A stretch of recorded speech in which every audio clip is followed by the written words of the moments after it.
Sosok Kapten TNI yang todongkan pistol ke pengendara mobil, Kemenhan minta maaf. Sosok pengendara Toyota Fortuner berplat nomor dinas yang menodongkan pistol ke pengendara lain di Tol Jagorawi, Minggu, tanggal 18 September tahun 2022, kemarin terungkap. Perwira TNI berpangkat Kapten dengan inisial RS itu kini masih diperiksa POM TNI. Direktur Pembinaan Penegakan Hukum POM TNI Kolonel Laut Khoirul Fuad mengatakan mobil yang digunakan pelaku merupakan mobil dinas Kementerian Pertahanan dan disopiri oleh anggota TNI. Khoirul mengatakan saat ini anggota TNI tersebut sedang diperiksa di Kemenhan. Selanjutnya, yang bersangkutan akan diserahkan ke Puspom TNI. Lebih lanjut, Khoirul mengungkap sosok anggota TNI tersebut adalah Kapten RS. Sementara itu, juru bicara Menteri Pertahanan, Dhanil Anzar Simanjuntak, menyebut internal Kemhan segera memproses pelaku.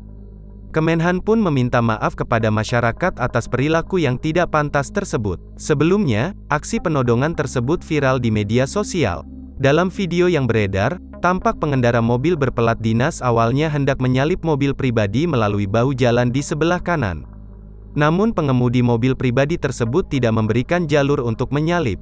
Mobil berplat dinas itu pun lalu berpindah lajur dan mencoba menyalip melalui sebelah kiri dan langsung membuka kaca. Sesaat kemudian, sang pengemudi terlihat mengeluarkan benda diduga pistol dan menodongkannya ke arah pengendara di sebelahnya.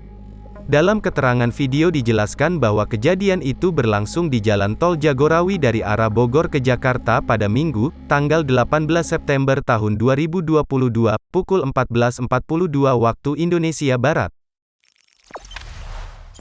Jangan lupa subscribe, share, komen, dan like ya!